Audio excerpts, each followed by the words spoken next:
Nahari, Hi. you're walking down the hall of a student building. You've been let in. The people there know you.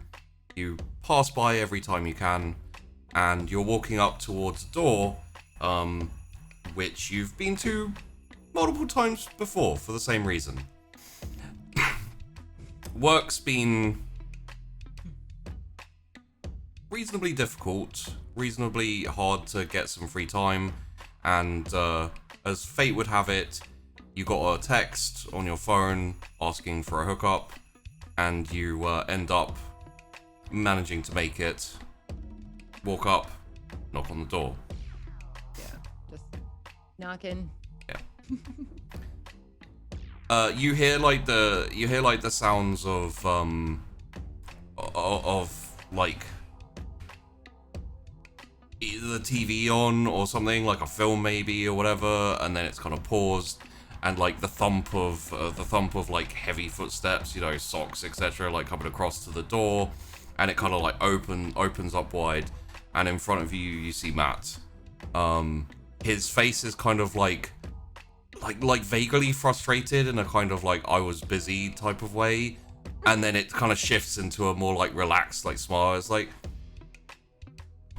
and he goes, Sahira, hey. Hey, how are you? You called? Yeah, no, sorry, yeah, come in. Sorry, I was just watching a film. Yeah, come in, sit down.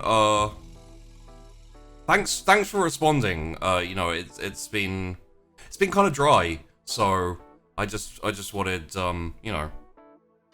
No problem. It's been kind of a busy week, but I'm glad I could make it. Yeah, right. I've been doing all my classwork, all like like reading up all my textbooks and everything. It's been really stressful. I just need to chill. So you need a little stuff to calm down with and relax. Precisely. Yes. Here you go. So I like hand it to him and sit down on his couch, like plop down, kind of take off my coat. Yeah. And he kind of like gets out like the standard like grinders and all that type of thing. I was young once, I know what drugs are. And he just starts kind of like building up a joint, basically. And he's kind of like as he's doing it, like vaguely chatting to you, and he's like as far as he knows, you're also a student. Like you don't have the same social circles, but you're still mates. And he probably thinks you're taking like, I don't know what you would have told him you're taking, but I imagine it's some form of like religious studies type thing, or maybe philosophy. Philosophy, music, something. So how's classes for you? And he's kind of like rustle paper and etc. Good. Oh, too many all-nighters cramming for this philosophy test. Oh my god. I also need to relax. So hungry. Fair. Yeah, if you wanna chuck something on, that's fine. Like and he was like, the thing that's paused is like some kind of like apocalyptical, zombie film type thing where it's we like the same kind of movies, and I was like, oh, I heard about this one, but I didn't see it. Yeah, it's actually kind of interesting. It's not too bad. It's set in like proper olden times, so they can't deal with the zombies the same way. It's kind of interesting. I like it. It kind of cool. Licks across the joint, chucks it in his mouth, lights up, and takes like a big deep hit. I'm just kind of like leaning back next to him, like vicariously enjoying his enjoyment. Yeah. And he just kind of like takes a deep drag and like leans back, and he's like,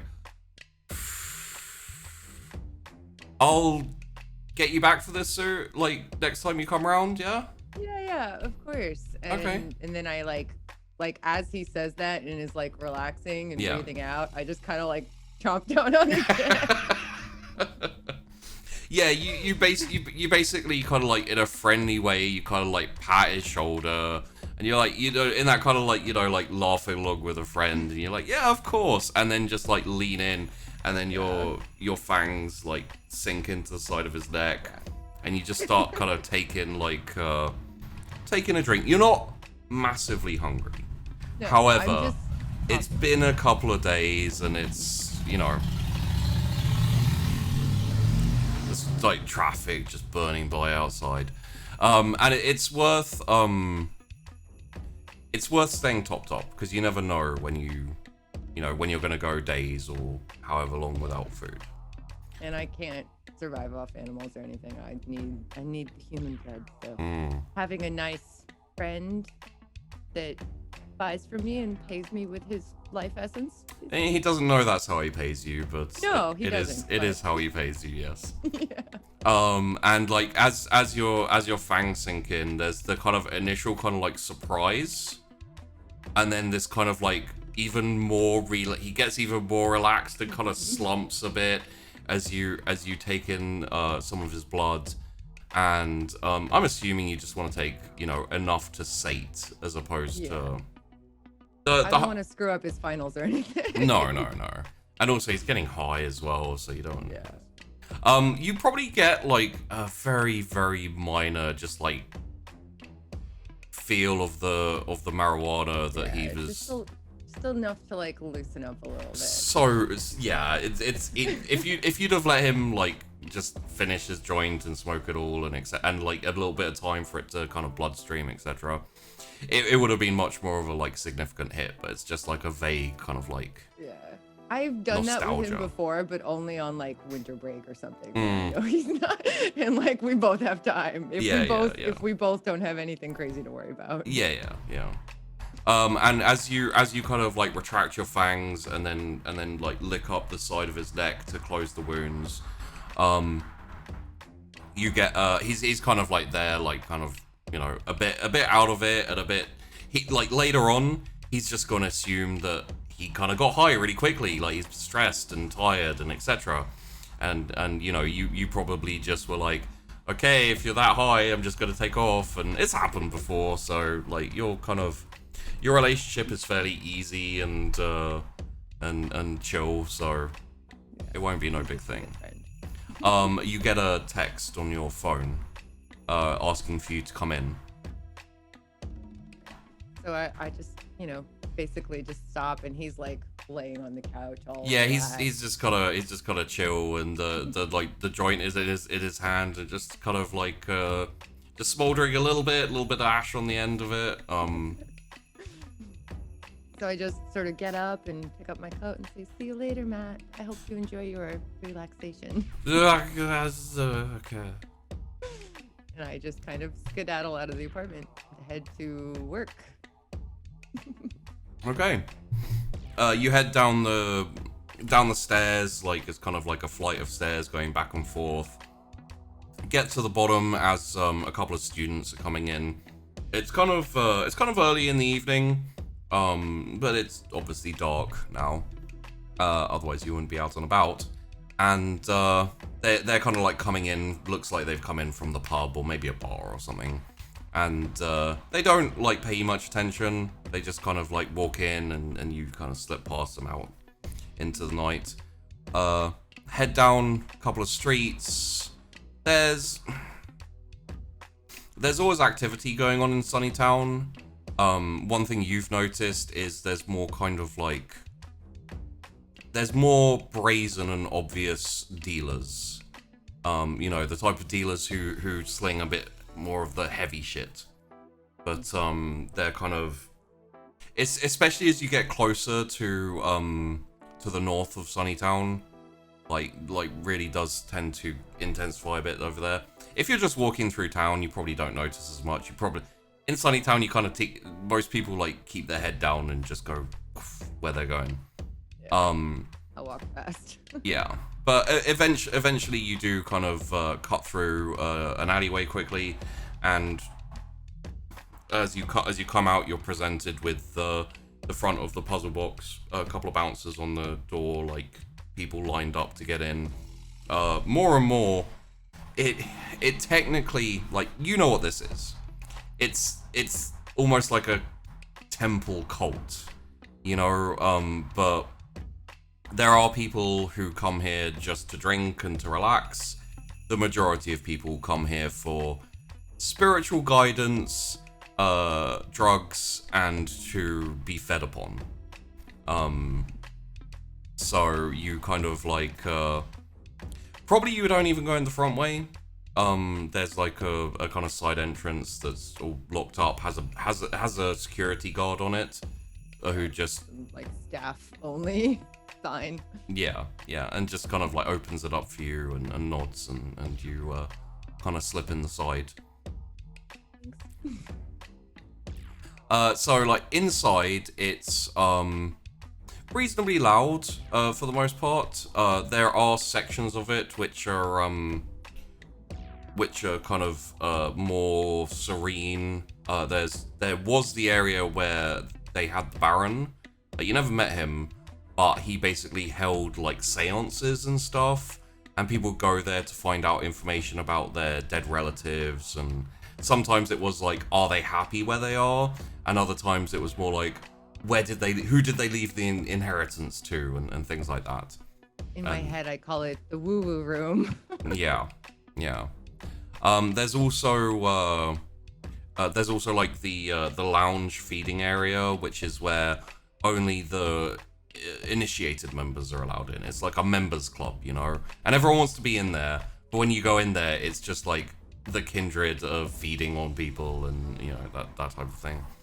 People go there because the bite, the embrace, when Kindred bite humans, is actually like a pleasurable experience for them. And some people can, if it happens enough, can get addicted and can get very, you know, kind of into it. Which I imagine Nahari finds that a little bit weird, but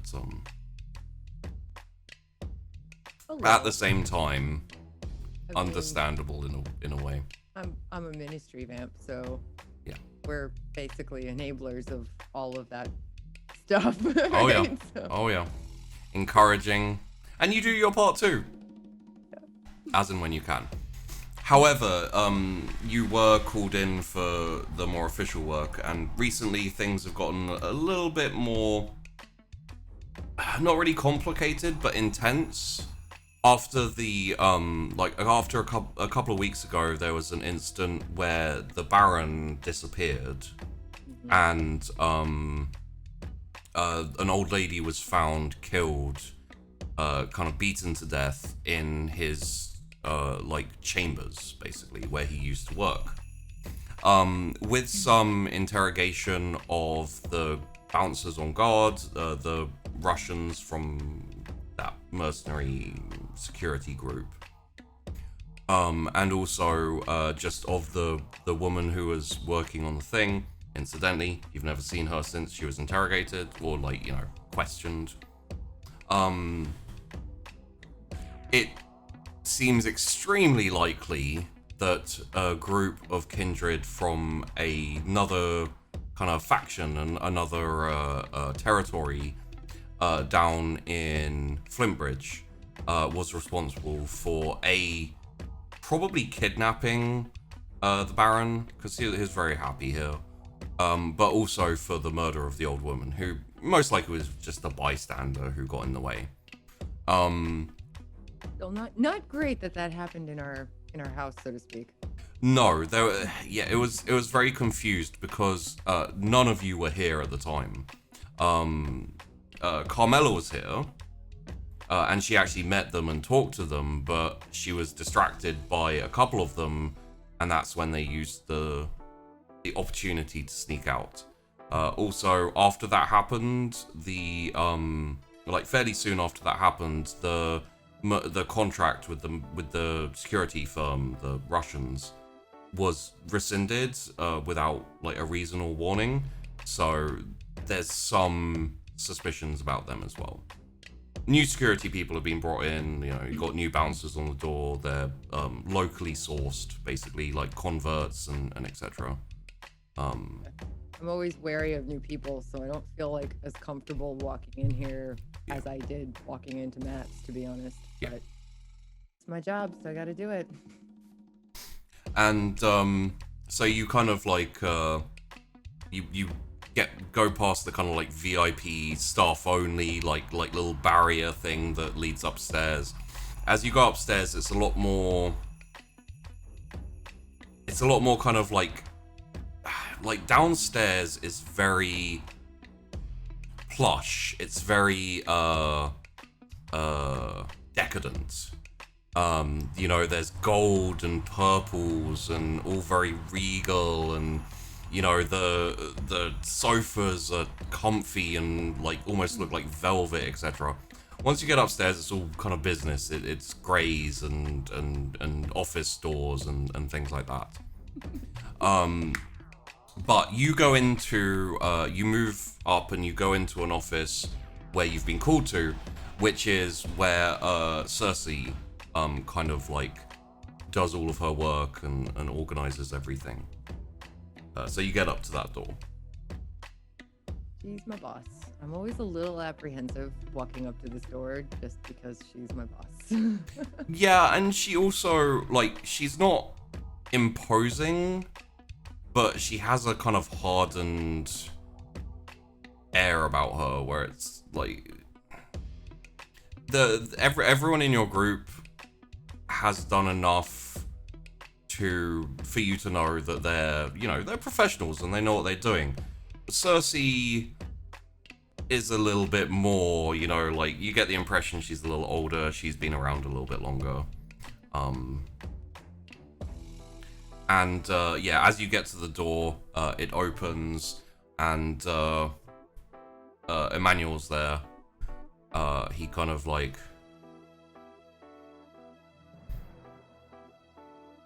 sorry, 1 second. That's not the one I need. There we go.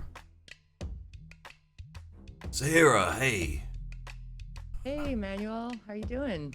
Yeah, not bad, not bad. I've only been here a couple of minutes. Same. Cersei called us all in, so you know, Oh, all of us. yeah. Interesting. Is something going on? Not sure yet. We'll have to wait and see. I had a buy set up, but you know. When the boss calls. When the boss calls, what are you gonna do? Yep. Anyway, yeah, we just got me and Charles are in here, and we're just waiting for her to turn up. So come on in and take a pew. Cool. All right. So do I follow him? I follow him. Yeah, it's just kind of like it's like a reasonably large room. The work you all do and Cersei does means that you know you need all of you to be reasonably. You can't like fit into a tiny cubicle or anything. So it's like a properly large office with a couple of couches and like coffee tables and etc. And then you've got like a fairly standard desk where Cersei tends to sit and do whatever paperwork and stuff she sometimes ends up having to do. After a little while, there's a knock at the door. There's not too much talking. It's mostly like quiet contemplation or just kind of like staring ahead and waiting. Emmanuel gets up again. Phone or something. Yeah.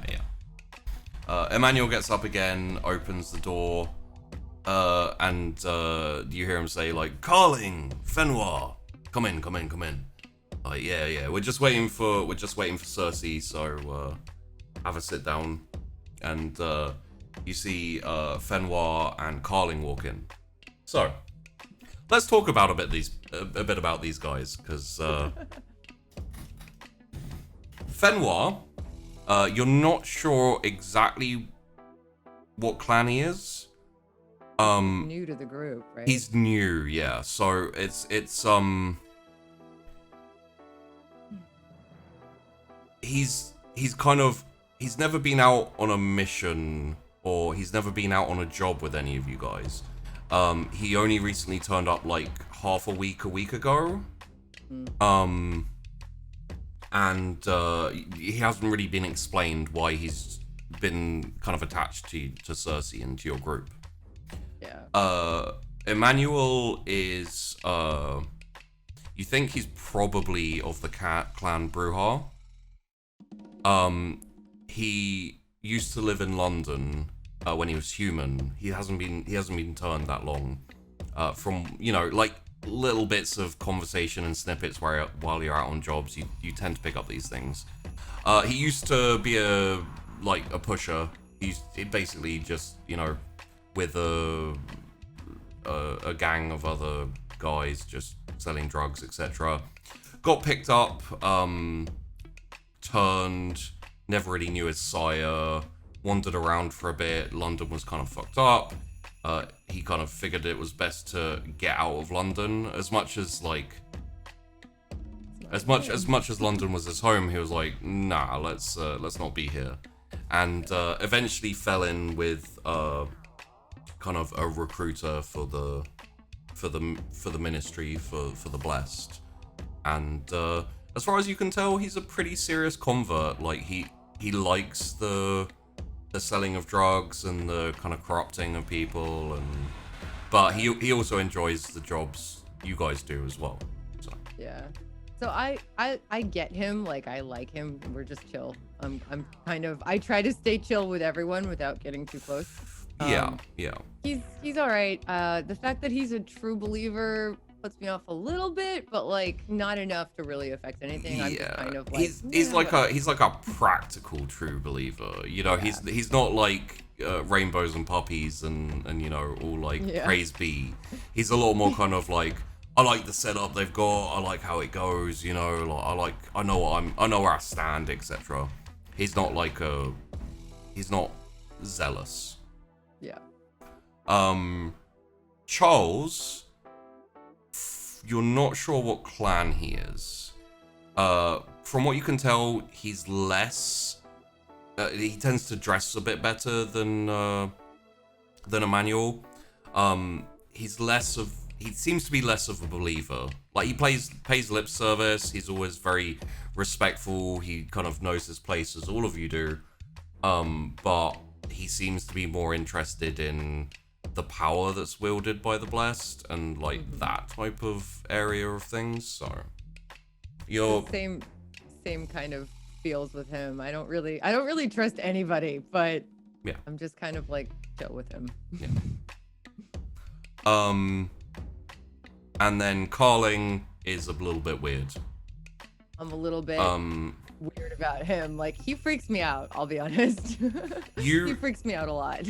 You as Kindred do not have to breathe, but he's always sniffing. He's always kind of like, you know, just always sniffing. And what you do know about him is he's usually your backup. But if you need someone found, if you need someone like hunted down, he's the one to find them. And he's freakishly good at it. Yeah. Like there's been a couple of times like someone's headed off into the countryside and he's just kind of like tracked them down through there, or they've just holed up in some random apartment or something, and you know he's led you to the exact door where they are. So freakishly good at his job, and it kind of terrifies me, but I don't ever like let that show. I'm just always kind of like a little aloof from him. Yeah. Because he freaks me out. Yeah. And after a little while, Cersei walks in. Cersei, you do actually know is a Bruja as well. She is, as I said, like she's slightly older. She's kind of compact. She almost looks like an MMA fighter. You know, you see on the things. She's not quite as like beaten. You know, like generally they tend to have scars and like broken noses, etc. She doesn't have anything along those lines. But she does have that kind of like powerful stature and muscled kind of like physique, and she does also like wear tank tops and you know, like kind of baggy combat trousers, etc. Like that type of thing. Cargo pants, I guess they'd be called. And she kind of like sweeps in and goes behind the desk and sits down, like kind of arranges stuff on a table for a second on a desk and looks up. Right. Welcome everyone. I think you've all met Fenoir at this point. And Fenoir kind of like he's got like a kind of hoodie on type thing. And like a bomber jacket over it. Yeah, he looks like kind of dodgy. You know, like if you saw him walking down the street, you'd be like, really? You know, are you wanting to be stopped by the police kind of thing? Yeah. He kind of gives a nod to everyone, and everyone's just kind of like, mm-hmm. So, Hey. he's gonna be joining us.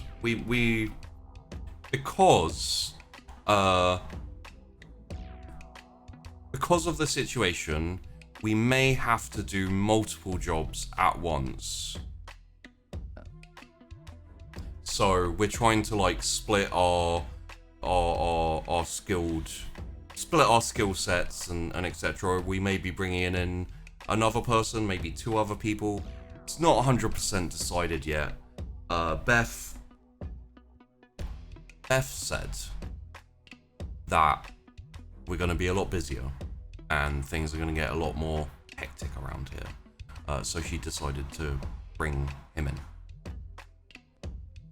So, do I know what his specialty is? you're not aware, no. It hasn't really been told yet. Can I ask that? Well, what you can do is roll me wits insight. Okay. Hold on. I know how to do this, maybe. Wait, no. I have to do insight and then wits in the drop down, right? Yes. Okay. Where is insight? Ah, here it is. Okay.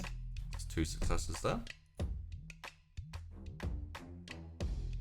I don't have the right thing open. Okay.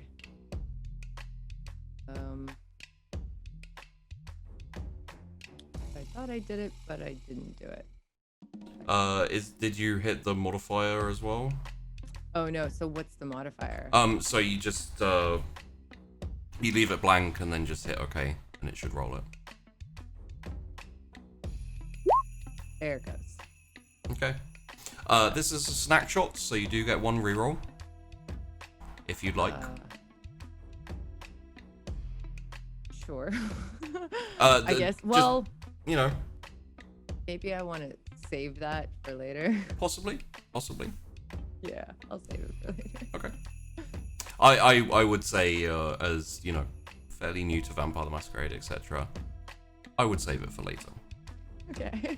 Although, like, I'm always gonna be tempting you to re-roll and etc. So, but I think for now, let's switch the music over to. No, this is a little bit.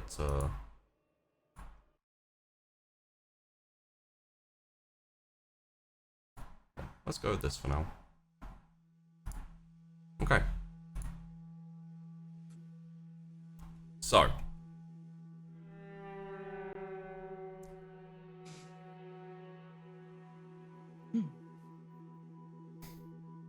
Cersei kind of looks around. I've called you in because we have a couple of jobs to do. So you're going to be pairing up, going out, and doing what we need. First up will be calling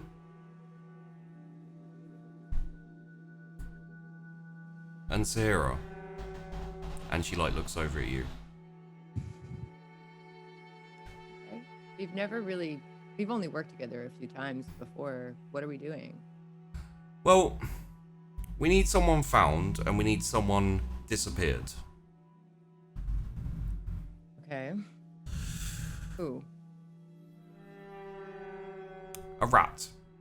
Someone who joined up with us, pretending to be all about the life, all about everything we offer, all the wonders of the puzzle box of the blessed, but is actually reporting to someone else. Wow. Okay. I'm like, inside, I'm like, fuck. Yeah. His name is Alexei Bloodworth. Russian. Living somewhere here in Sunnytown. Have I worked with him before? Okay. The name doesn't ring a Okay. bell. Okay.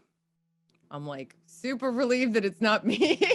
Yeah. But I'm much like my stress sort of level has just Yeah. gone up like by 1,000. I'm like, Okay. fuck. Roll me a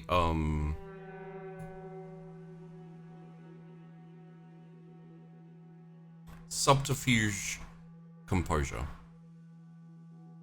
Okay.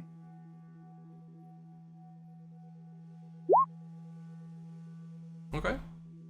So right? 4 successes, quite good. So Even though inside I'm like you're freaking kind of out. yeah, inside you kind of like tense up, and that like fight or flight ready to take action like hits. Like overtly you're just calm, listening, nodding. Yeah. So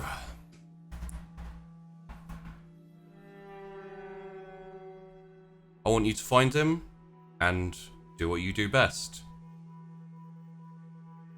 Sahira, Okay. Carling will track him down for you. You know what to do. And she pulls out like this kind of like custom belt almost. It's like often you see in action films you have like the straps of shotgun shells like that wrap around the bicep to look really cool. But this is like a thigh belt type thing with like multiple kind of like knives kind of put inside it. She like pulls it out of a drawer, like puts it on the thing, like, you know. It's never said like outright. It's like go kill this dude or like go you know like intimidate or like blackmail or whatever. But it's understood. There's always a sign. Yeah. And Carling kind of like stands up, does a little bow. Don't worry, we'll find him and we'll deal with the problem. You can count on us. Yep. And I kind of does she pull out that's hers, right? The belt thing. It's yours. Oh, that's mine. Okay. So I kind of get up and take it up and kind of like take out one of the knives and start kind of playing with it, trimming my nails a little, just kind of like show that I'm comfy. Yeah. And it's fine. And like Carling like walks over to the door and like opens it and like turns around. So, Sire, are you coming? Yep. Right. I'm right with you. And as you kind of like get up and start moving, Cersei kind of like steeples her hands and says, "As for the rest of you," and then you walk out and keep going. Roll me,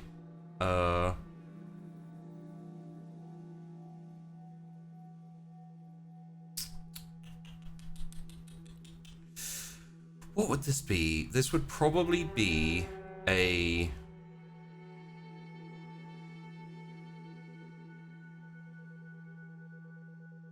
wit subterfuge, I think.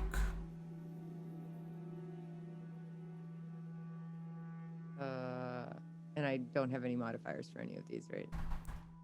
Actually, no. Sorry, that won't be... no modifiers, but this won't be wit subterfuge. This will be,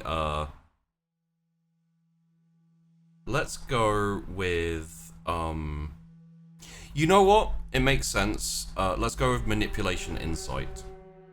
Okay. No, adjustments.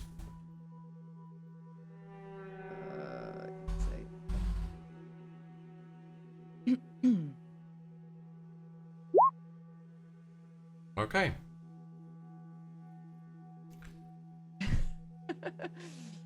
I'm not entirely sure what's good yet with these rolls. I'd say 3 or above successes in general is like a decent roll. So, okay. 4 successes is pretty good. Okay. So you haven't really been sent out on separate missions. It's generally the load of you get together and get given an assignment, or Cersei takes you out, and this is a new setup that you're not used to. So initially that will probably be something where you're a little bit like, okay, this is kind of weird. Additionally, usually it's much more, so this is what's going on, and this is the thing, and this is what we're gonna do. There's like a tiny part of you that's like, she sent me out before like going into like talking about everything that's going on, and yeah, so I'm already, my stress level is already really high because they're talking about rats, right? And and so the way she sent me out is very strange. It's a flag. And it's definitely a flag. And I, like, the last thing I want to do is blow my cover just because I get nervous about something, but it's definitely a flag. Yeah. And so I'm just kind of trying to think, okay, what am I going to do if something is going on, if this is a trap, if he turns on me, and I'm just trying to like stay calm because I have this like hidden ability that I got from snacking on another vampire until they died. Nobody knows this but me. But I have these hidden abilities. If I use them, obviously I'm revealing the fact that I have them, so I can only use them in like the most dire situation ever. I don't trust anybody to know that I have them. I do have a backup, but I'm only just learning how to use them, and things get a little fucked up when I do. Yeah. So I'm just like trying very desperately to stay calm and not freak out, because if I freak out, I could set one of them off and all the electronics around me will die, and then they'll really know something's up. So like, let's not kill the chicken before the egg hatches, kind of, just wait and see, try to stay calm, Nahari, is basically what I'm telling myself. So, you kind of walk in silence down the hallway, down to the stairs, like walk down the stairs, both like kind of open up the rope and head out. Carling's kind of in like just shirt, like buttoned shirt, like kind of just a casual jacket, and like I think they call them slacks in the US, but you know, like just kind of regular trousers. And can I tell by looking at him if he has like some kind of weapon on him? Or maybe I'm just like looking at him trying to figure out if he has a weapon on him. Interesting. Let's go for a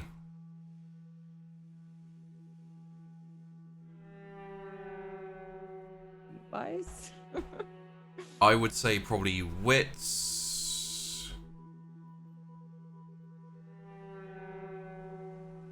Interesting. I would say wits, awareness would probably be the one to go for here.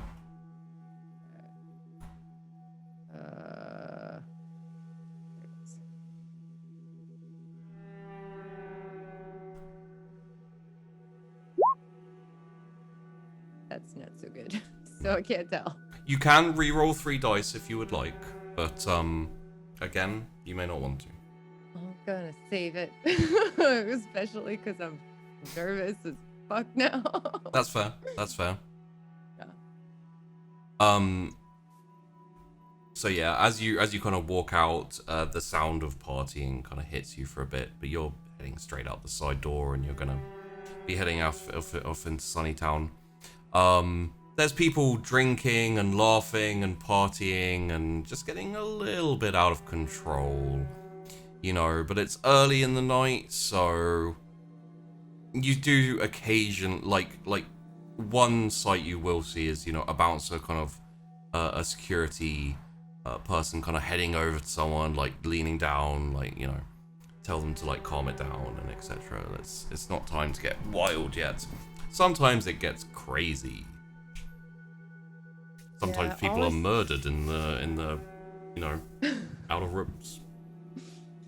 Yeah, I mean, this place has never really been a haven for me. Like, it's meant to be that way, but I'm there for a reason, and it's not really the reason that they think. It's hard to relax, yeah. Yeah, like I can't. I can relax with Matt because he literally has no clue about anything, and I don't really need anything from him except blood, and he doesn't need or want anything from me except a little weed every now and then, which is nice and easy, right?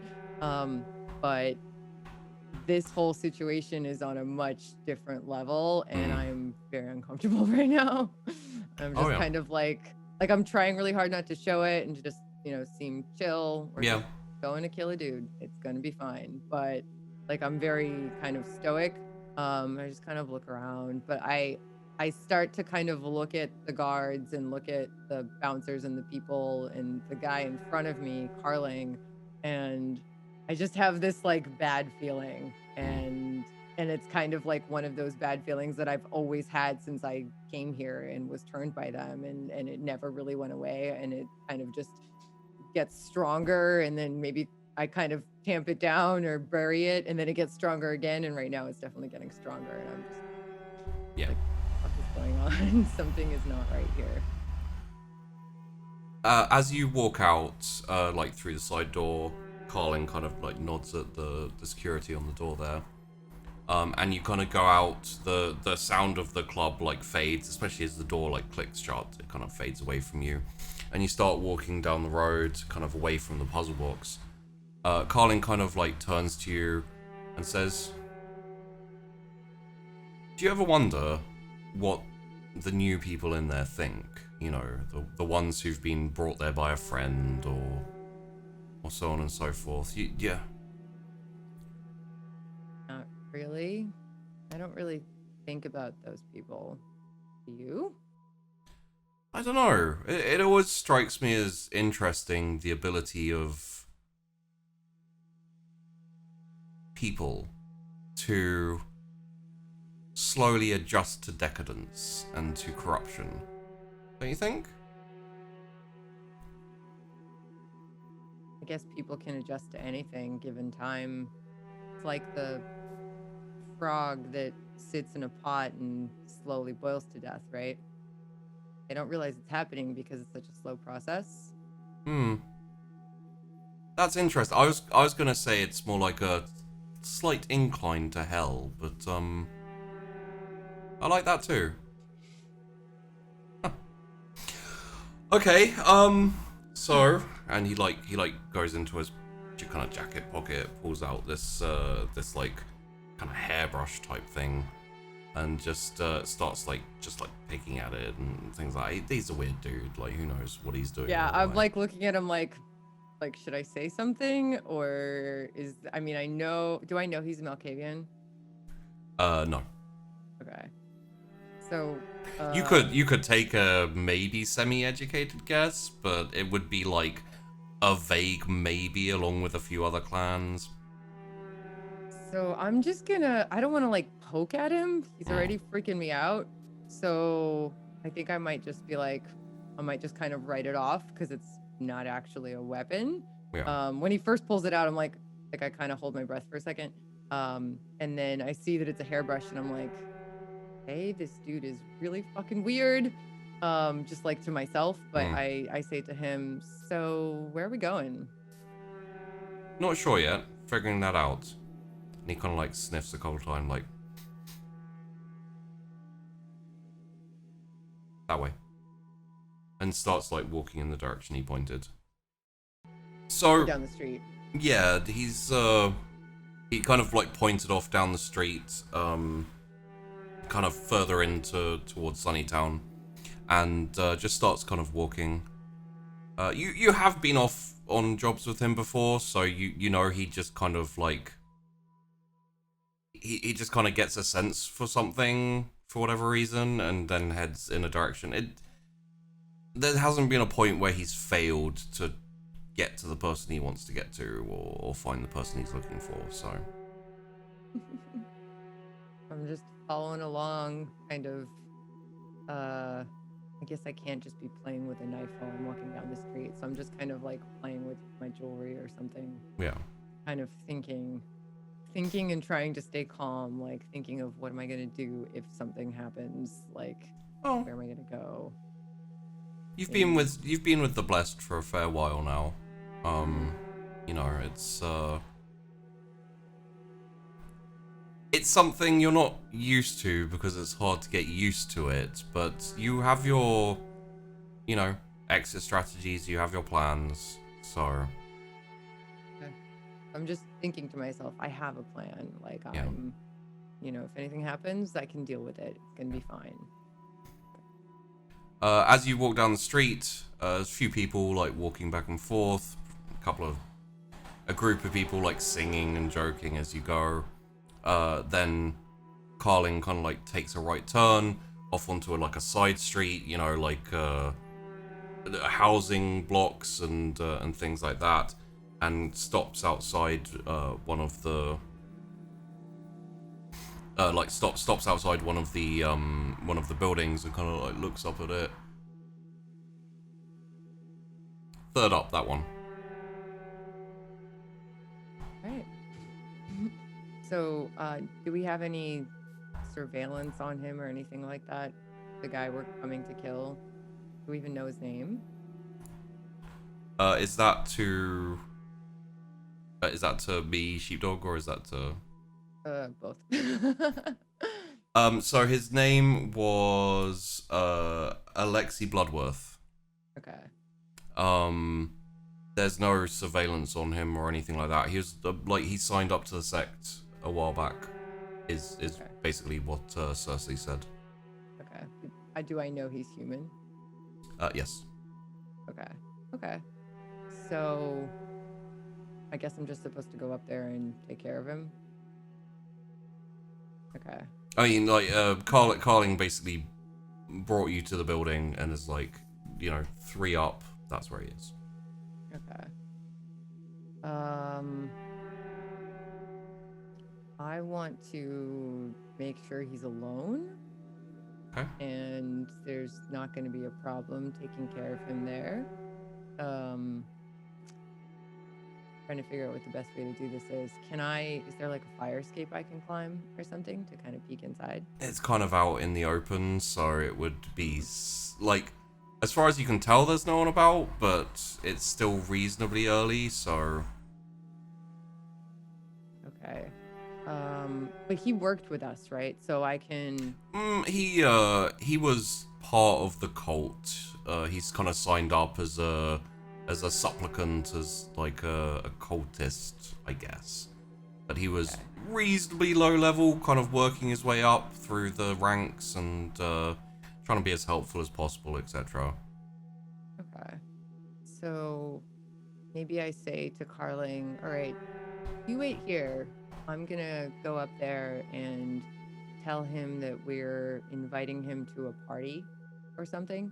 You know, just try to make my way inside and have a talk with him. Tell him I need to make sure he understands a few things before he can come to this party. There's some sort of hidden things about the cult or the sect that he maybe isn't aware of, and I just want to make sure that he's comfortable. So I'm gonna go up there and knock on his door. As you like say that to Carling, he says kind of, "Oh, I'm going to be down here, ready for when you're done, but just do the usual. Make it look like a break-in, you know. Take him out." Okay. And you have my number in emergency if you need assistance, but you never have before. Okay.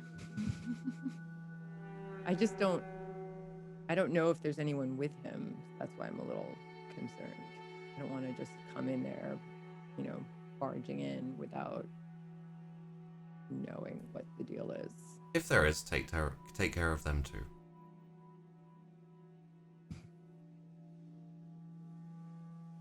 Okay. I just tell him that I'm gonna do that. Yeah.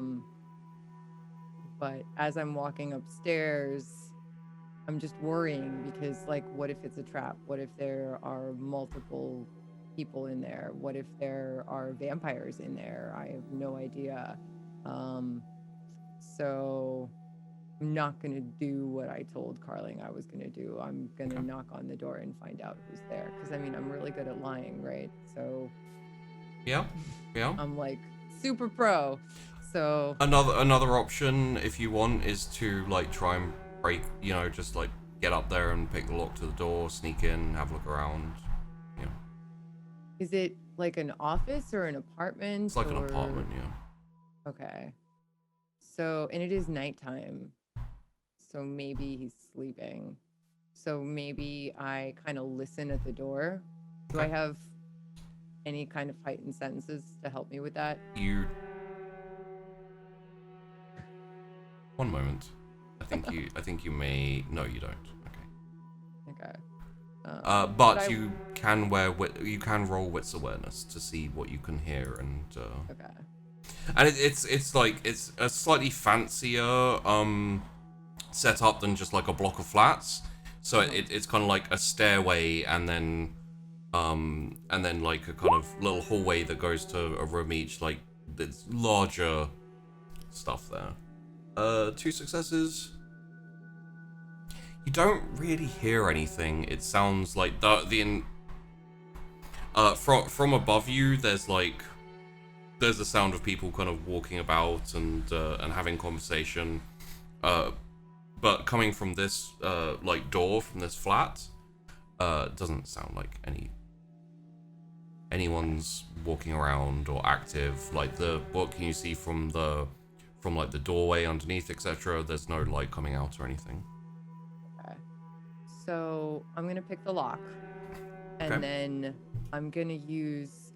My obfuscate lets me be extremely quiet, right? And basically invisible. You can be completely silent. Okay. So I'm completely silent. I use that. That is the silence of death, which is the power 1, the first dot of obfuscate, yeah. Right. If you want to be once you get in, if you want to be completely invisible, you can be. But it would require a rouse. Cloak of Shadows. It would require a rouse roll. I'm okay with that. So what do I do? Roll that. So if you go down to the bottom, roll me a rouse, please. Okay. You do not get hungrier. Cool. Additionally, please roll me your dexterity larceny.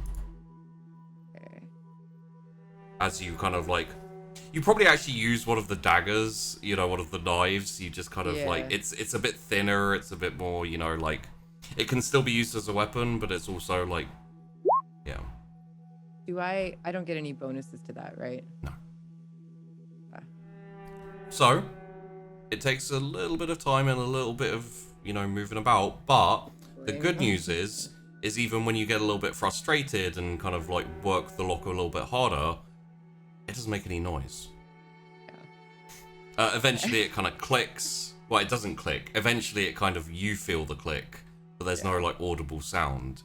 And then the door opens as you kind of push it in. It's mostly dark. There's some light kind of seeping in from the outside, and there's people always like leave one light on. There's like a bathroom light on or something where it's okay. It's enough for me to kind of find my way and find if there's people. So I kind of take a look around. I don't see anyone on the couch in the living room. It's either they're out or they're asleep. Yeah, so I make my way. There's like a hallway off to the side, and I just kind of make my way down the hallway. Yeah. Open a door silently, see a guy in his bed asleep.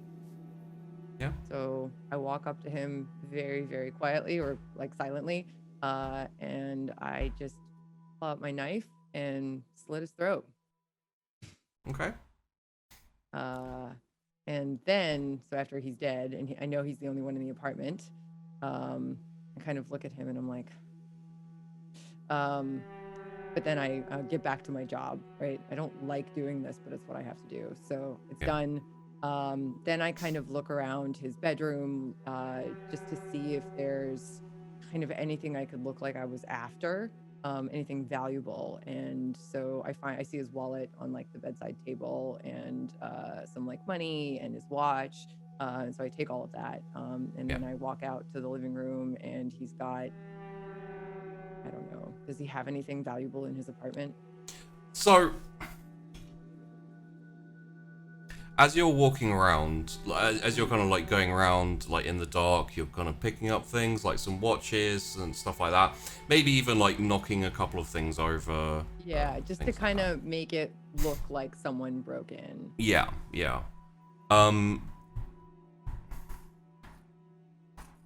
Roll me a wits awareness, please. Okay.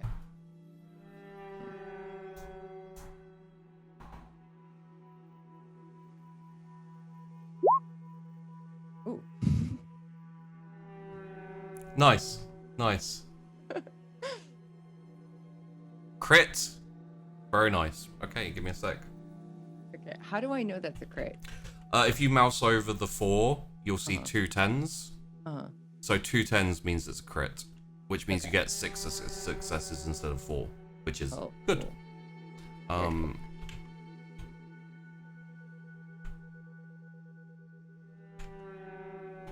I apologize for all the many how do I roll 20 questions. Oh no, that's the one time I did it before, it was very homebrew. That's 5 successes. So it's actually very close, but you still win. So you hear a click, like the cocking of a gun. Oh god. And at the same time as you kind of like react to it, the light comes on, like flick. And there's Carling standing there with a pistol, like aimed at you. What are you doing? I think it's time to end the charade, Nahari. Fuck. Okay. So there's definitely, I'm like panicking for a second. And I'm just like, fuck. Let's play this out with Nahari's. So roll me a. Let's go with composure subterfuge for this. Okay.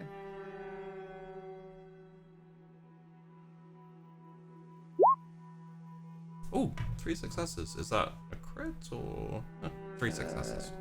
Yeah. So there's like the initial like shoe dropping where you're like, this is what you've been expecting, this is what you've always been worried about. Yeah. But after it happens, it's like, this is what I've always been expecting, this is what I've been worried about. Like, yeah. There's the worry, but then your mind kind of like compartmentalizes that panic and that like, and you're like, okay, no, I knew this was going to happen. And then you start kind of working through thoughts and plans and you know what to do next and that type of thing. As like Carling's still standing there, he's just finished saying that, like your mind starts racing. Yeah. So I'm just like, okay, Nahari, calm down. And so I'm just kind of trying to buy time for myself to kind of figure out what I'm gonna do. And I'm like, who's Nahari? You think we wouldn't find out who you work for? You think eventually we wouldn't break through your web of deceit, your lies, and find out exactly who it is you were sent by? I don't know what you're talking about. You guys were the ones that taught me how to lie and do all of these things. And I have this knife in my hand still that I'm just kind of like holding kind of cautiously. And I've seen what you can do with those knives. Drop it. so I put it off to the side and I drop it, but I say, why are you doing this, Carling? Why do we ever do anything we do? Part of the job. Your job was to... Your job was to kill him. My job is to kill you. And everything all the jobs we've done together, everything I've done for the Blessed counts for nothing. When the entire reason you're working for us is to betray us, yes, I would say it does really count for nothing. Wouldn't you agree? So I kind of, this whole time I've been thinking about what I'm going to do, and I don't see a way out. They clearly know the jig is up. One piece of information for you. Mm-hmm. When he walked in, he turned on the light. Mm-hmm. So, right. So I'm going to use my shadow powers. Okay. Because I don't see another option, right? He's literally got a gun on me. I don't have a weapon anymore. Even if I could have chucked the knife at him, he would have shot me first. So, I don't know if a bullet would kill a vampire, but it would do damage and slow you down, and more than one bullet, especially, would be rough. Yeah. So I need to kill him, is what I'm thinking, because he can track the shit out of me. He knows me. He knows my scent. He knows obviously more about me than I ever intended any of them to know. So it's fine that I'm going to use my secret powers because I'm going to kill him, or I'm going to try. Yeah. So I kind of like while I'm saying so that while you're talking, while you're kind of delaying him, roll me a rouse check, please. Okay. You get hungrier, so please mark a dot up so you'll be on 2 hunger now.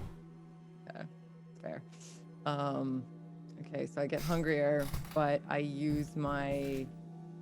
So can I use Shadow Cloak and Shadow Cast at the same time? Yes. So, if I may, what happens is he is kind of concentrating in your hand, like you drop the knife, and he kind of his gun kind of follows you, and like then his eyes come back up to your face. After that, the shadows start to just creep very slowly and expand out around you, and you're not like pushing it, you're just it's almost like dough, like it's kind of getting kneaded out and like spread out around you just a little bit, and you're kind of like building up this kind of like pent up energy that was that's kind of like nestled inside you, like deep inside you there, and it's kind of ready for this like explosion, you know, this kind of like boom of release. You're almost like holding the shadow in. You're like building the power, you're building it up, but you're also like compressing it so it's ready to when you're ready. Yeah. And he says,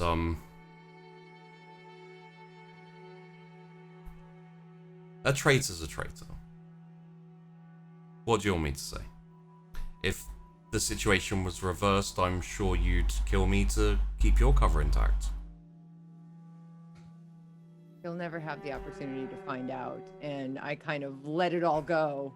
And the lights go out because this shit just fucks with all tech anywhere. So, when you let it out, in an instant, the shadows, just fly out in tendrils across the floor, up the wall behind you, kind of up towards the ceiling, and it kind of almost like an octopus or something along that, where it's just just kind of claws all around the room around you, and as it does, the lights at the top of the ceiling just all kind of and immediately shatter and go out, and as the shadows go up, they also wrap around you.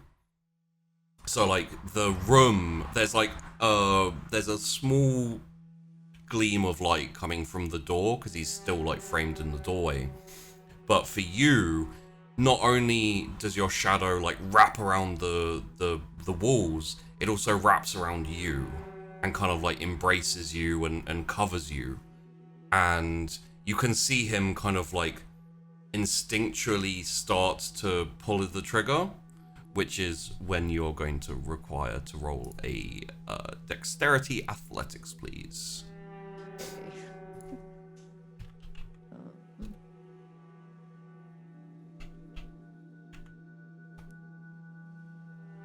Okay, so that's 3 successes from him. And 3 from me?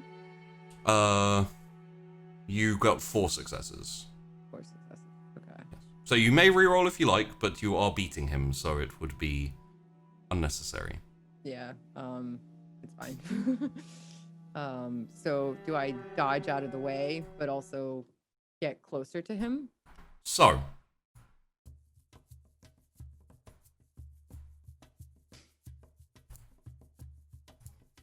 You kind of duck to the side, but you can see that his eyes don't follow you because his eyes are kind of darting. Yeah. As I'm he hidden in my shadow. Yeah. As he kind of squeezes off a couple of shots, and they're very loud, and it's not silenced or anything like that. And I'm just yeah, in your mind, you have a moment to reflect that you think he probably was gonna, kill you some other way. The gun was more to keep you still or etc. And so he's still trying to see you, and you kind of slide out the way. You still have the silence of death on, so there's no sound either. Roll me. Actually, because he's taken his shots, my question for you is, how would you like to go at him? You want to get up close, or do you want to... Can I use the shadow powers to kill him? It would require another rouse roll, and...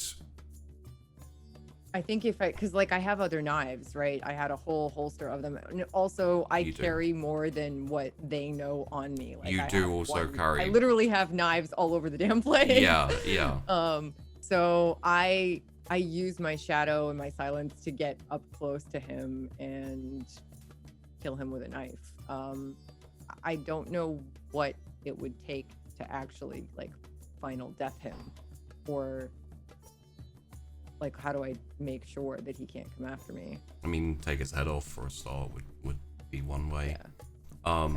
Okay. Excessive extreme damage to the heart or the brain, or the cutting off the head, that type of thing. So maybe I try to fire. So this is a thought. Maybe I get close to him and use a knife to slice his throat also, because that's kind of my modus operandi anyway. Oh, yeah. And when he's down, I take his gun, I pick up the knife that I dropped, and I go to the stove in the kitchen. Well, and let's see how this if goes all this first. works, Yeah. So roll me a.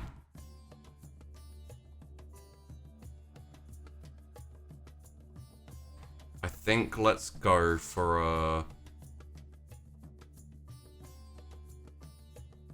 It will be. Okay, first up, roll me a dexterity stealth, and then roll me a dexterity melee, please. Okay.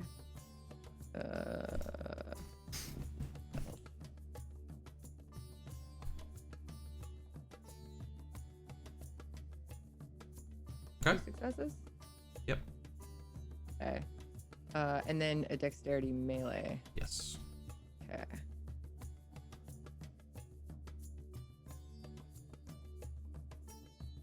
Okay.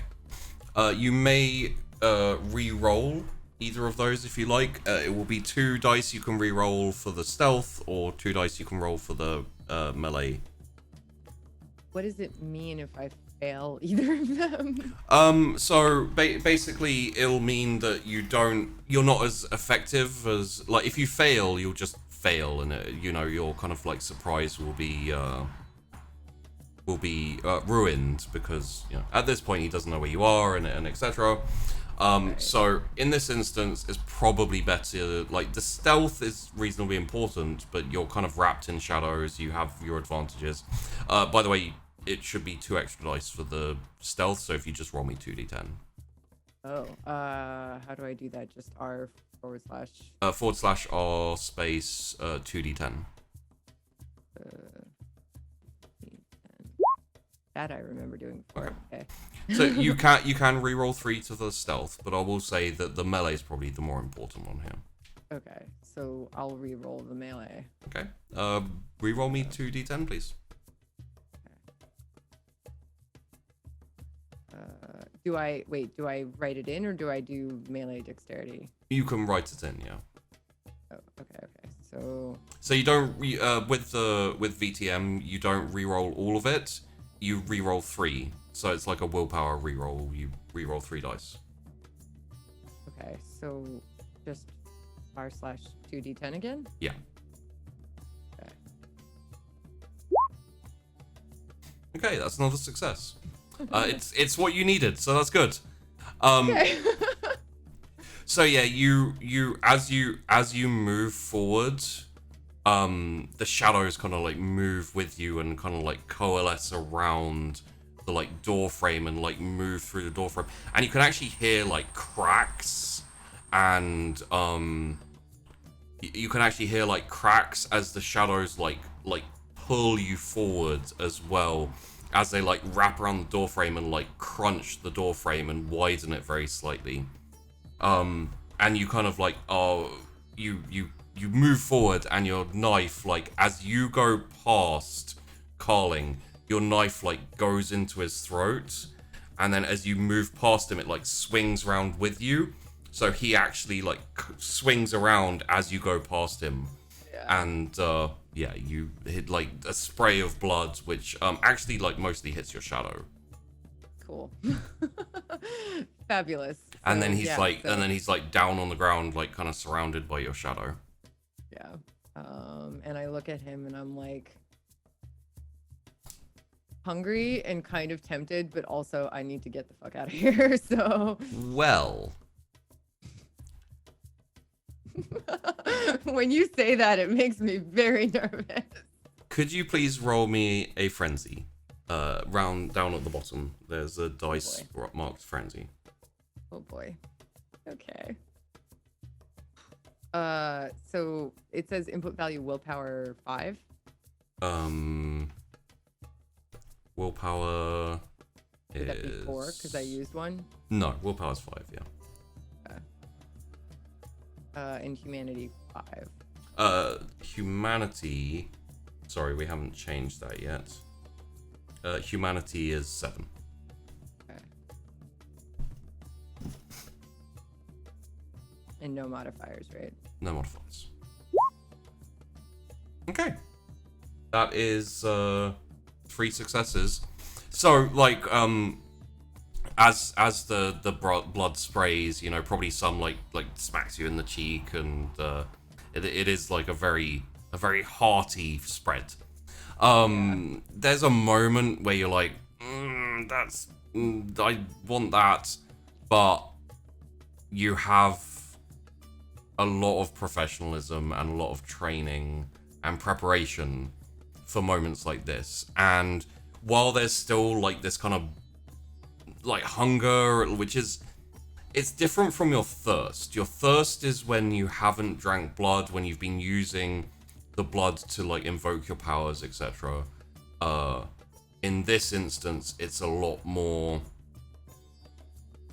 like desire for something that's stronger than just like sating your hunger. It's sating your hunger, and also it's my sort of Achilles heel drug, right? Because I've diablerized someone, so I'm addicted to vampire blood. That's where I got these powers. I mean, it's I'm not, maybe I'm not like all the way addicted, but there's definitely a significant attraction there. You have gotten a taste for kindred blood. And I'm very like scared of that desire. Yeah, it's also not something you've had to deal with too often, and when you have since, it's very kind of, it's much more tempting than anything else that you've experienced.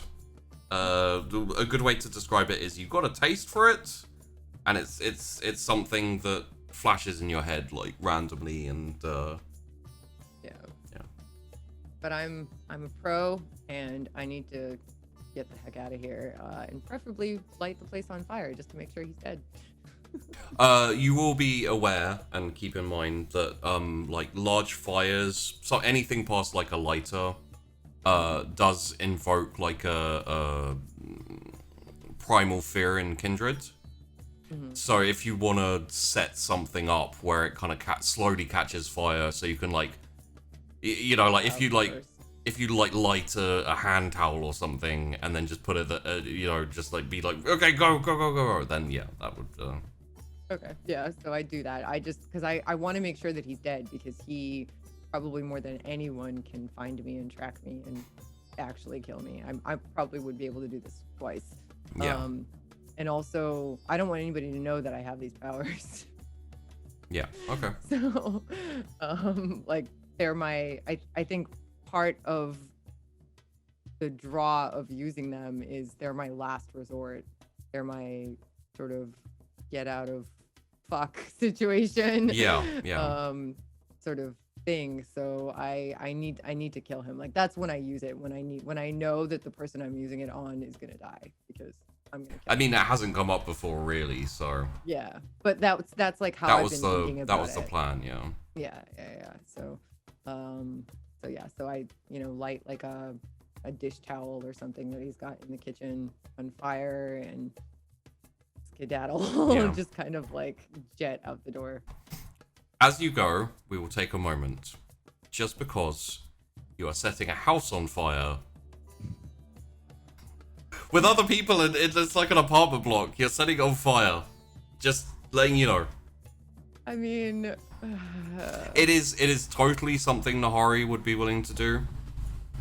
Just I'm not saying it's the wrong move. I'm saying it's a fucked up move. But it also makes a lot of sense. Yeah.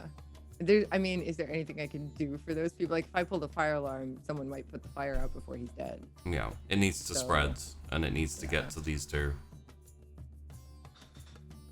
Is it a very big apartment building? There's like two more above, so there's like a couple above and a couple below this apartment. I mean, I've had to kill people for the ministry. I've had to kill people for Banu Hakim. I at this point, I'm just like machine. Like, I got to get out of here. I got to take care of this. Yeah. You know, I'll figure out the rest later. So I do that, and like, I know deep down later I'm going to hate myself even more than I already hate myself, which is a lot, for doing this, but I mean, like you do, it but has to be done. there's the kind of like hating yourself, but also is always been necessary as well. So, you know. Yeah. Yeah. It just has to be done. So I just do it. Okay.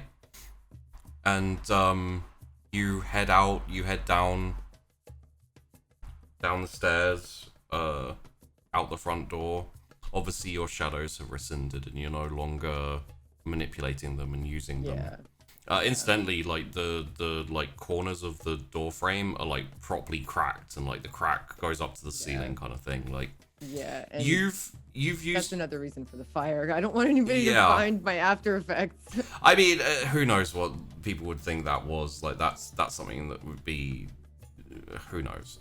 But you've never really used your in you know your few attempts to manipulate your shadow and this whole kind of new thing you've been dealing with. In that respect,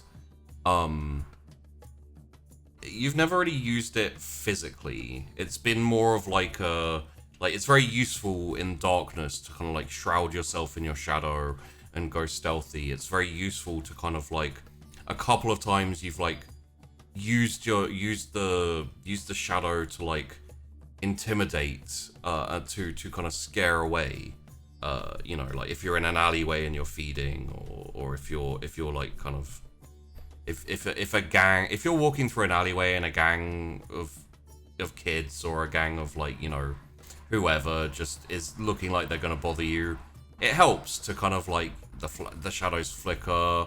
You look a lot more ominous, you look a lot more dangerous, and people tend to be like, no, someone else. We'll go harass someone else, or like bug someone else. I've been kind of playing with it, right? Because it's a new power, and I'm kind of like a little bit on and off when you can. Yeah. Like when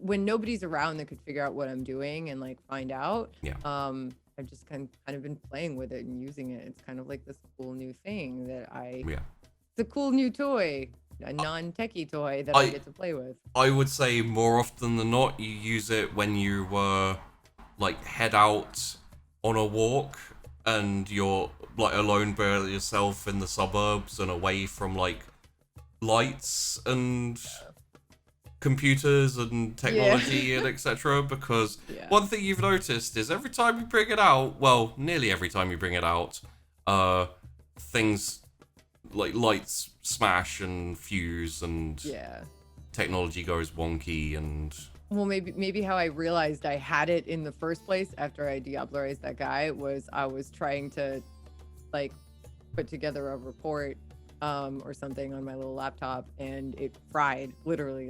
Like I was thinking about, you know, the fact that I was a double, and then I was, you know, doing shady shit, and then eventually I'd find out. Yeah, and literally I just kind of like worked myself into a tizzy, and my computer just went and I was like, what the fuck? Yeah. And I looked at my shadow and I was like, huh, this is new.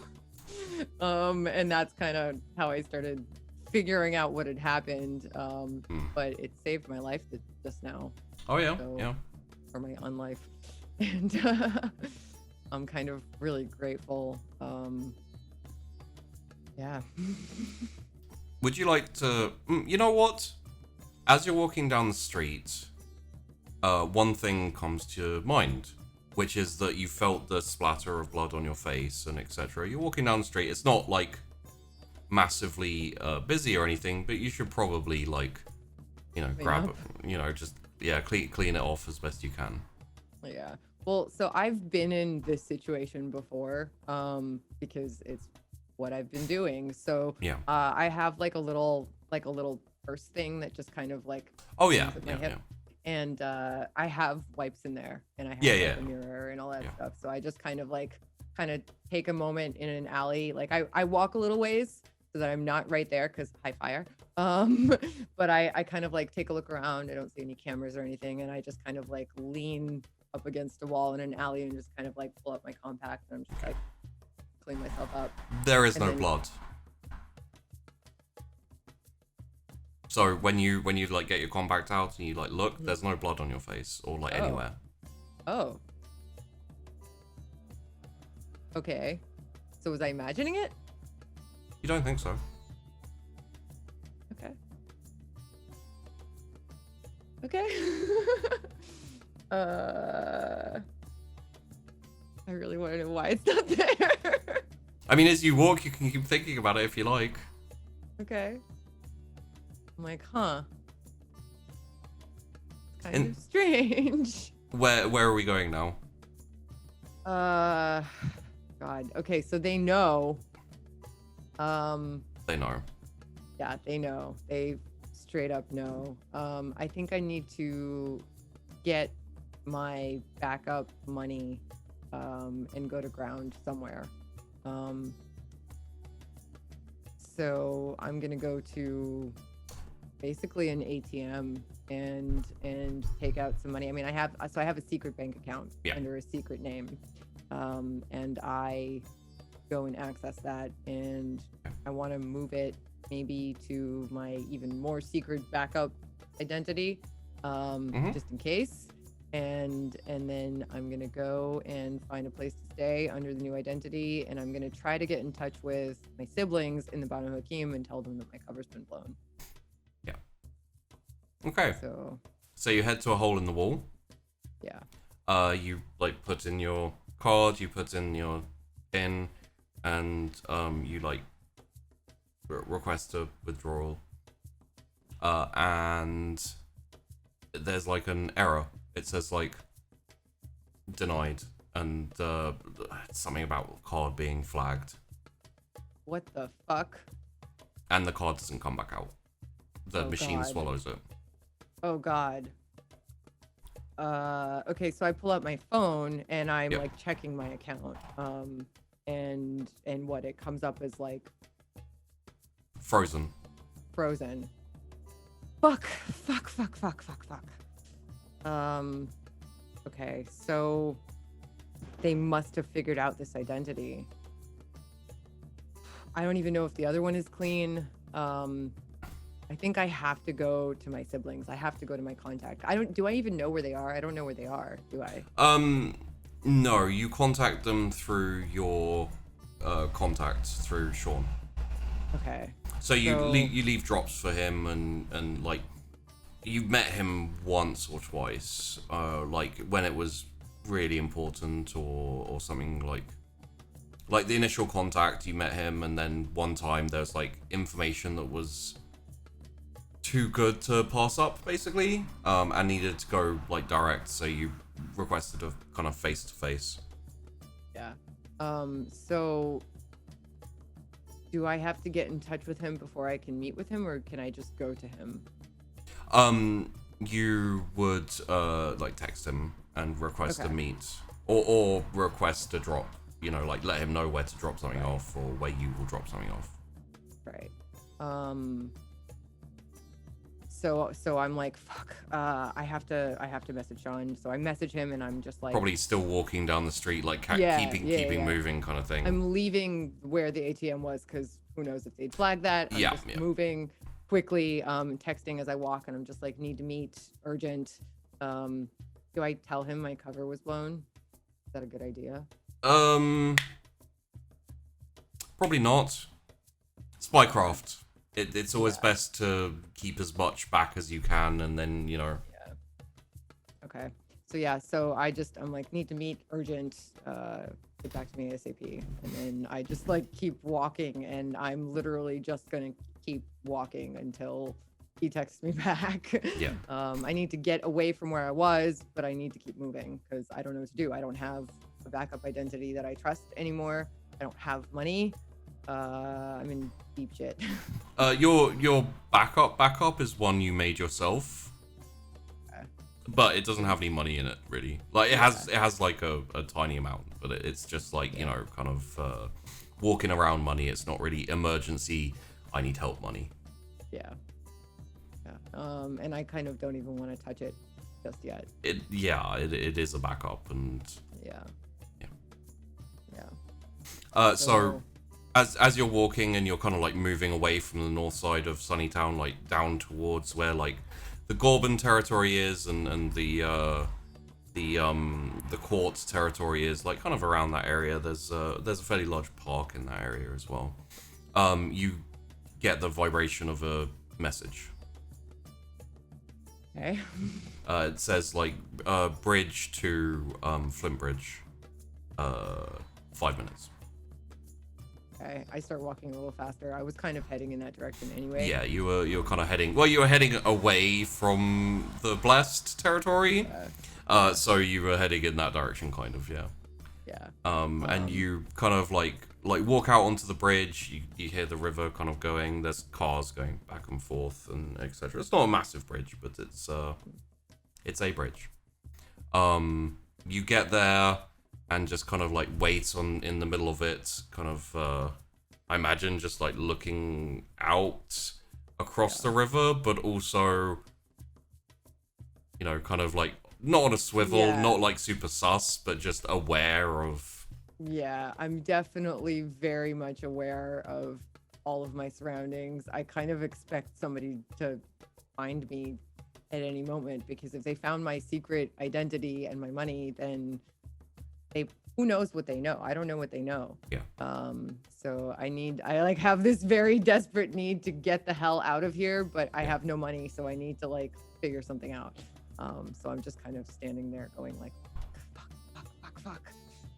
And as you are, you see in your periphery coming over from Flint Bridge, from the French Flint Bridge side of the river, you see like a figure, like kind of codes and etc. Like walking fairly nonchalantly, just like, you know, not a care in the world. A bit before he gets to you, he kind of like takes a cut off to the side. There's like a little bulge, you know, kind of like platform bit where you can kind of stand and like look out over the thing. And he kind of like puts his elbows over it, like leans forward. What's so urgent you need to meet? I need to see my siblings. I need to see Temsa. I need to see Afa, like immediately. Like looks to his left. You know, kind of like you're to his right over there, and then he's like looking off to his left as if he's like looking at something back towards Flint Bridge. Haven't heard from him. I haven't heard from him for a couple of days. Don't they check in like once every day or so? They missed a checkup. Where were they? I need to go see them. I just need to go there now. It's against protocol. It doesn't matter anymore. Protocol's done. My cover's been blown. Like his head drops for a second, and you can see him kind of like just staring. Shit. Yeah, no joke. I need to see my siblings. All right.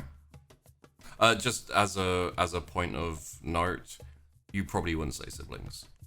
It just like, okay. You know, it'd probably be like, I need to see my people, or I need to see, you know, etc. Like, just because it's again spycraft, etc. You know, That's fair. You probably wouldn't want to, even though he's a contact, etc. He probably wouldn't know like your relationship, etc. And that type of thing. Okay, yeah, that's fair. I need to see Temsa. I need to see Afa now.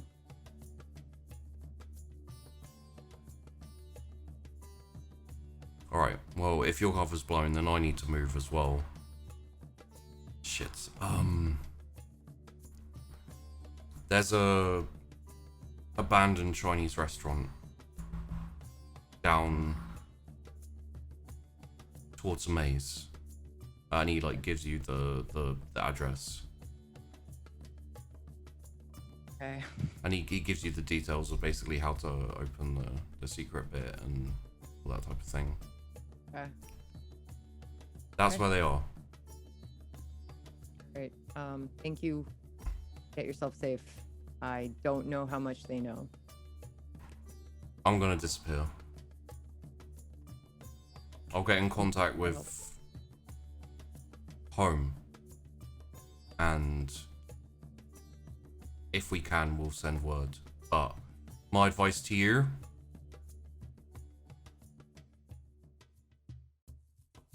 meet up with the brethren and get out.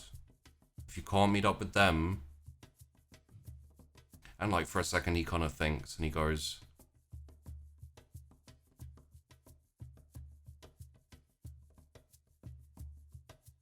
find refuge in the city. Anyone who hates the blessed as much as we do. Who hates the blessed as much as we do? Top of my head, Talia, Memorie, maybe the old guard. Memorie. Aren't those Winnie's people? Do I know who Winnie is? You probably wouldn't know Winona. You'd have heard of Memorie though. Okay. So like you yeah, especially because they were the ones who like stole the person from the blessed and etc. Like you'd know them the best. You'd also know that Talia is into like illegal stuff, drugs, guns, etc. Stolen goods, all that type of thing. And so she's like opposed to the blessed because they kind of step on her business. And then the old guard are just kind of stuck up Camarilla, you know, guys who just they toe the line of the Camarilla, so they just don't like the blessed because. Okay, so I think I'm gonna say to him, okay, Talia, that might be a good idea. Okay, and so like I just say that to kind of throw him off. I'm actually thinking I'm gonna go to Memorie because Talia's too fucking shady. Yeah. But I don't want to tell him where I'm going because everything's fucked. And if my siblings haven't checked in, everything's fucked. I don't know if I'm gonna find them. I might have to actually go to one of these people, and I don't want to let anybody know where I'm going. Yeah. So I kind of mention her, but like very briefly, like I don't want him to even think that I'm telling him I'm going there. I just kind of am like, oh yeah, okay. We've had dealings with both Talia and Memorie. We've done jobs for them, so that should be a start. If you want to get your foot in the door, they know of the Hashem. Thank you, Sean. Stay safe. Okay. You too. And then he kind of like collar up, like shuffles against the wind, and then like turns and starts walking off the way he came, over the bridge. So is he walking towards Flint Bridge?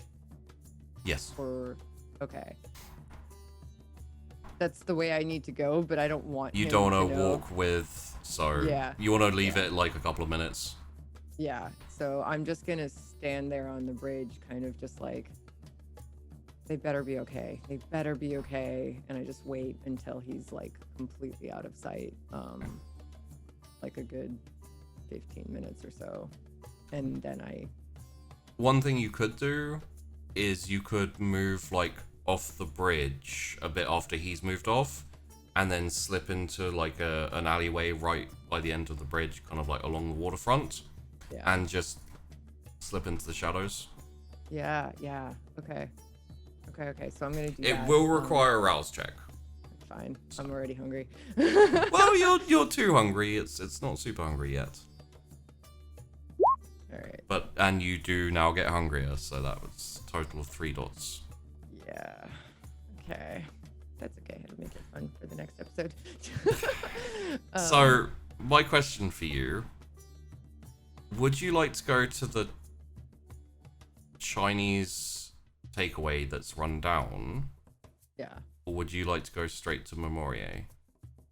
I want to go to the Chinese takeaway, but like I don't want to just go straight in. I'm using the shadows to get there, right? I will also say you don't really know, you haven't been in that area, like you know vaguely who's in charge of it and etc. You don't know the area. It's not like, you know, kind of Sunnytown, mostly like the Blessed area, like a little bit of Hunter's Walk on the other side of the river. So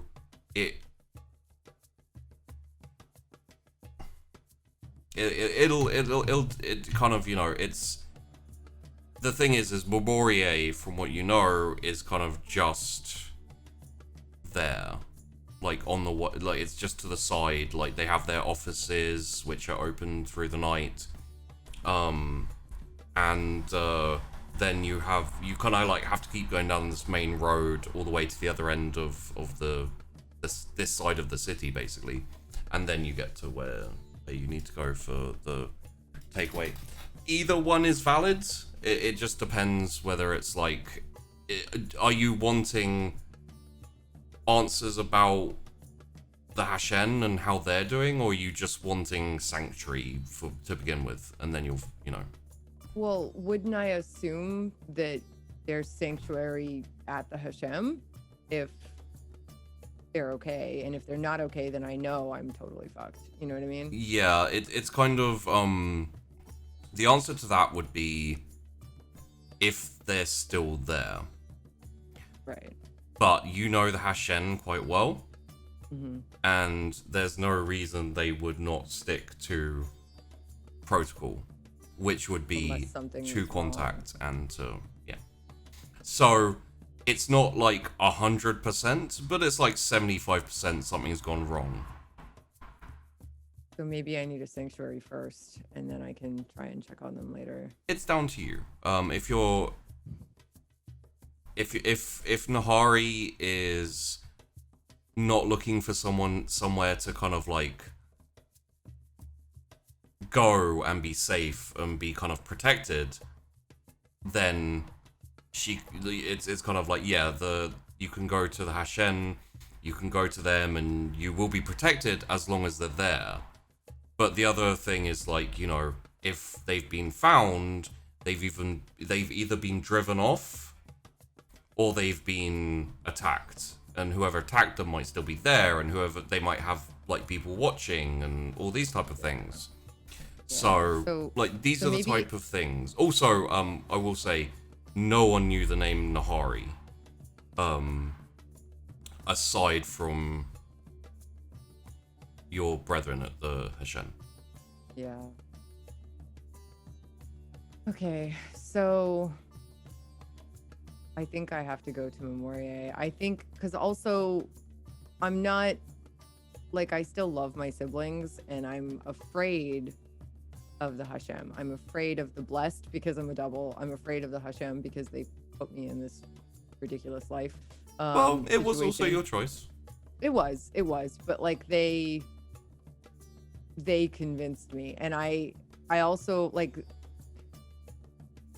when all of this began, like when I signed up with them, basically, It was my siblings, and I trusted them, and they kind of indoctrinated me, and I was like, the cause of righteousness, rah rah. Yeah, and also the rest of them as well were very welcoming. It is very close knit and very kind of, you know, familial in some ways. Right. I would say, like, it wasn't until you got to the UK, and you started, like, you know, working for the Blessed, and, you know, obviously you don't like them, but there are certain differences in the freedom and in the ways of, and just meeting regular people and selling them weeds and, you know, etc. And they turned me, right? So all of my kind of leanings as a vampire are theirs, right? More than they are the Hashem's. Yeah. And like, I kind of deep down, I worry that now that I have been turned by the ministry, the Hashem won't treat me the same way they used to. They won't trust me the same way that they used to, and they won't, you know, like, I screwed up. Obviously, my cover was blown. I didn't get the information they wanted. Yeah. Like, I don't know what my reception will be, even if I could get there and they're there. You know, like, is that place actually the safest place for me to go? Probably, but I don't know for sure. Maybe it's better to go somewhere where they don't know who I am, and I can offer them something and see what happens. And also, you've done a great job of basically lying to get through.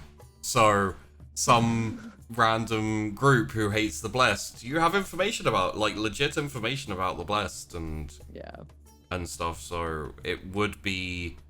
Actually, yeah. The more you were describing it, the more I'm like, you're so much safer with another faction than you might be with the Hashem, because I just don't know what the deal is with the Hashem. You're absolutely right. So like, I want to know what happened. Absolutely, I want to make sure my siblings are okay. Obviously, I still care about them.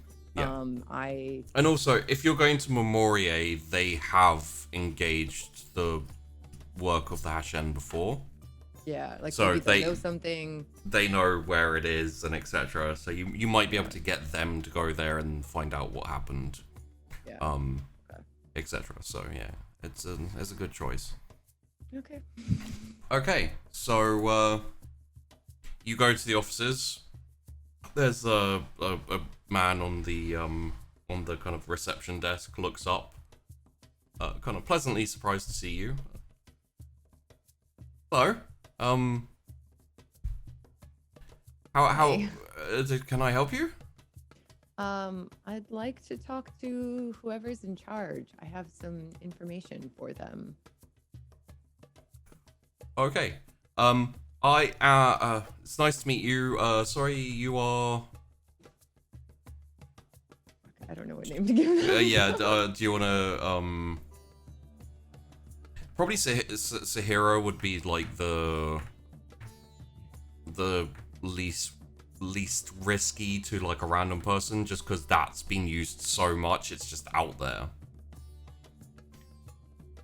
Yeah, I guess I just don't want it to ever get like I don't want it to get back to the Blessed that I'm with Memoria. Well, the thing is now you're in Memoria's territory.